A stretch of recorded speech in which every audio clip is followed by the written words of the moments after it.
જય શ્રી કૃષ્ણ મિત્રો, નિત્ય સત્સંગમાં આપ સૌનું સ્વાગત છે। આજે આપણે મહાકાલેશ્વર જ્યોતિર્લિંગની કથા સાંભળીશું। જો આ માહિતી તમને પસંદ પડે તો વિડીયોને લાઈક અને શેર કરી ચેનલને સબસ્ક્રાઇબ જરૂરથી કરજો। મહાકાલેશ્વર જ્યોતિર્લિંગ મધ્યપ્રદેશના ઉજ્જૈન શહેરમાં આવેલું છે। આ જ્યોતિર્લિંગને ત્રીજું જ્યોતિર્લિંગ કહેવામાં આવે છે। ઉજ્જૈન એક પ્રાચીન શહેર છે જે પ્રાચીન સમયમાં અવંતિકાપુરી અને ઉજ્જૈની તરીકે પણ ઓળખાતું હતું। આ શહેરનો ઉલ્લેખ પ્રાચીન ગ્રંથોમાં જોવા મળે છે।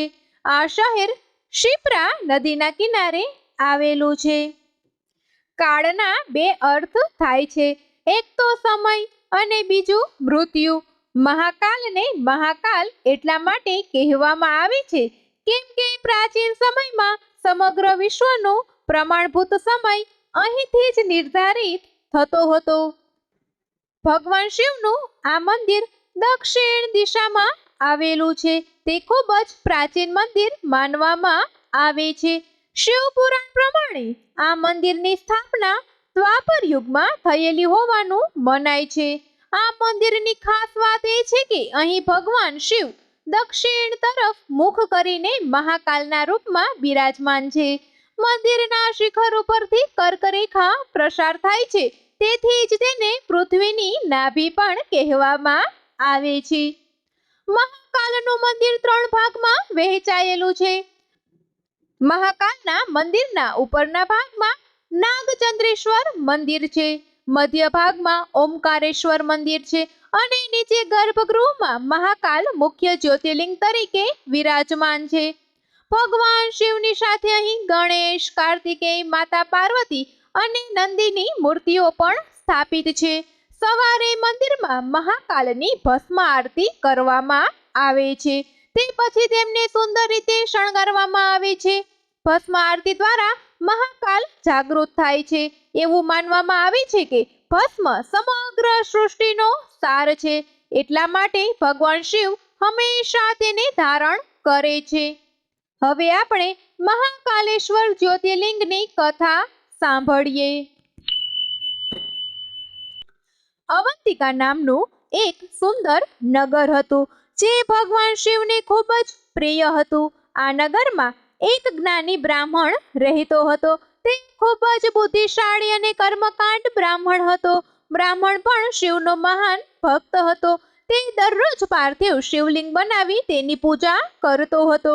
બ્રાહ્મણનું નામ વેદપ્રિય હતું, જે હંમેશા વેદનું જ્ઞાન મેળવવામાં વ્યસ્ત રહેતો હતો। બ્રાહ્મણને તેના કર્મોનું સંપૂર્ણ ફળ મળ્યું હતું। રત્નમલ પર્વત પર દૂષણ નામનો રાક્ષસ રહેતો હતો।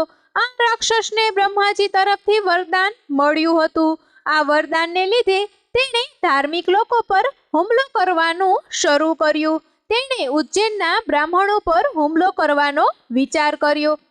અવંતિપુરી નગરના બ્રાહ્મણોને તેની હરકતોથી હેરાન કરવાનું શરૂ કર્યું। તેણે બ્રાહ્મણોને કર્મકાંડ કરવાની મનાઈ કરી, ધર્મ કર્મનું કામ બંધ કરવા કહ્યું, પણ બ્રાહ્મણોએ તેની વાત પર ધ્યાન ન આપ્યું। જો કે તેને રાક્ષસો દ્વારા દિવસે ને દિવસે હેરાન કરવામાં આવતા હતા। આનાથી કંટાળીને બ્રાહ્મણોએ શિવશંકરને તેમની રક્ષા માટે પ્રાર્થના કરવાનું શરૂ કર્યું।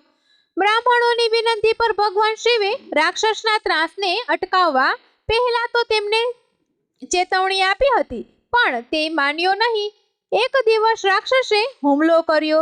ભગવાન શિવ ધરતી ફાડીને મહાકાલના રૂપમાં પ્રગટ થયા। ક્રોધિત શિવે તેની એક હુંકાર વડે જ દુષ્ટ રાક્ષસને ભસ્મ કરી દીધો। ભક્તોની ત્યાં રહેવાની માંગથી અભિભૂત થઈને ભગવાન શિવ ત્યાં સ્થાયી થયા। આ કારણોથી આ સ્થળનું નામ મહાકાલેશ્વર પડ્યું, જેને મહાકાલેશ્વર જ્યોતિર્લિંગ કહેવાય છે। 12 જ્યોતિર્લિંગમાંથી મહાકાલ જ્યોતિર્લિંગને સર્વશ્રેષ્ઠ શિવલિંગ કહ્યું છે। એવું કહેવાય છે કે આકાશે તારકમ લિંગમ પાતાલે હાટકેશ્વરમ ભૂલોકે ચ મહાકાલે લિંગત્રય નમોસ્તુતે। અર્થાત આકાશમાં તારક શિવલિંગ, પાતાળમાં હાટકેશ્વર શિવલિંગ અને પૃથ્વી પર મહાકાલેશ્વરથી મોટું કોઈ શિવલિંગ નથી. એવું કહેવાય છે કે જે કોઈ પણ વ્યક્તિ મંદિરમાં આવે છે અને સાચા હૃદયથી ભગવાન શિવની પ્રાર્થના કરે છે તેને મૃત્યુ પછી મળતી યાતનાઓમાંથી મુક્તિ મળે છે. કહેવાય છે કે અહીં આવીને ભગવાન શિવના દર્શન કરવાથી અકાળ મૃત્યુ ટળી જાય છે અને વ્યક્તિને સીધો મોક્ષ પ્રાપ્ત થાય છે. મિત્રો, આ હતી મહાકાલેશ્વર જ્યોતિર્લિંગની કથા. જો આ માહિતી તમને પસંદ પડી હોય તો વિડીયોને લાઈક અને શેર કરી ચેનલને સબસ્ક્રાઇબ જરૂરથી કરજો. જય શ્રી કૃષ્ણ.